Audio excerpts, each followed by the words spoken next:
The problem with telling people that you're opening a new coffee spot is that everybody starts asking, when are you going to open? Don't get me wrong, it's really great that people are enthusiastic for a new spot, but we're not really close.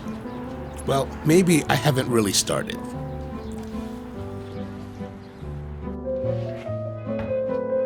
Inside, the space hasn't changed at all since the last video.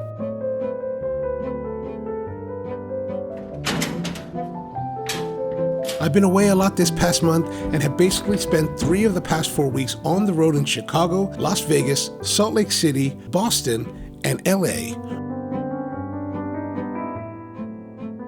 where I got to visit friends, hang out, experience some really great coffee, and throw ideas around with industry friends to see if I could solidify just what I really want to do in this new spot. At the Specialty Coffee Show in Chicago, one of the coolest things I saw was the Vac Brew 2 from Young Rho. After the show, I called him up to order one, and he said he'd come and deliver it. From Dallas, in Texas.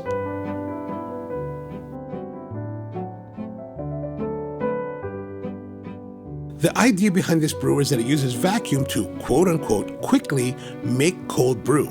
If you're used to the processes like the Yama Towers or Toddy, you know that cold brew takes 12 or more hours to create. The Vac Brew 2 will do it in like 15 minutes. Even though we did a live stream on it, I still didn't really have a feel for it, so it's time to start trying to figure out how we're going to brew with it. Evidently, the max capacity of this model is 700 milliliters, but I only need to make half of that for a first run.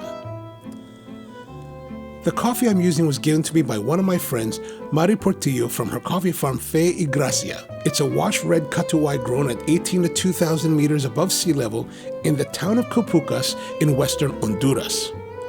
It's a really nice coffee that I think will make for a fun cold brew. Or at least it's a coffee that I'm familiar with to see how this brewing method will affect the taste of the coffee.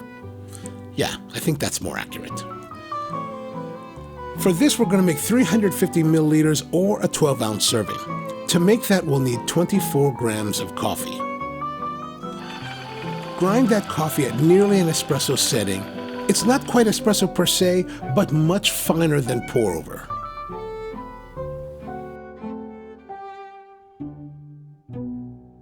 There are 2 halves to the Vac Brew 2.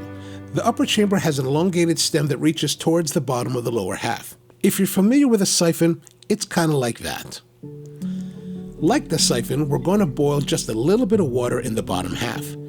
In this example, I'm using much more than is necessary. You can have this amount and it's still probably too much. The idea here is that we're boiling the water to generate steam. Later, we will rely on the condensation of the steam to produce the vacuum, and that condensing steam creates about a 98% vacuum at room temperature. When boiling water into steam, that steam creates about 1,600 times the volume of the water. As it condenses, it creates a vacuum that will pull the water from the upper chamber through the coffee, extracting its flavors and down into the lower chamber. After placing the ground coffee into the upper chamber stem, I'm dropping a mellow filter on top.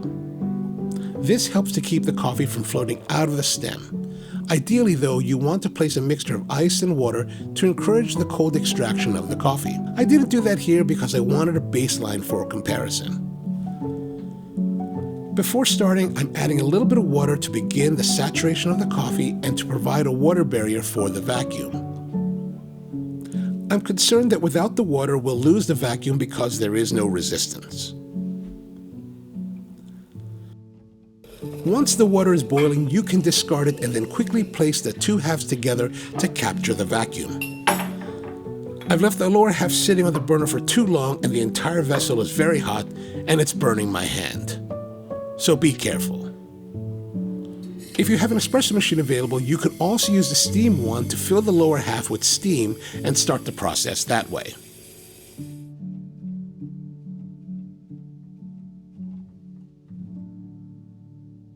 After the 2 halves are connected, add your total brew water volume. I'm adding an additional 20% to compensate for the absorption by the ground coffee. I'm thinking that it may be a little bit on the high side, but it's the first outing and I can adjust as we test the brewer more.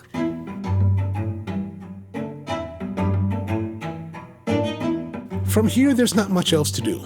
Just gotta wait. In total, this took about 11.5 minutes to brew.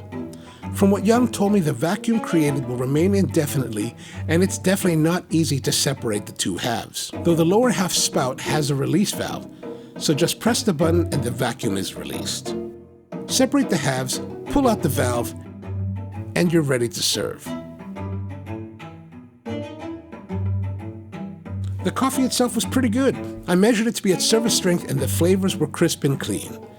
A really great cup of coffee. After the first cup, I like it. Of course, there's still a lot more testing and brewing to be done before we have our final recipe. I'm thinking that the Vac Brew 2 will make it to our menu in some form or another. More to come.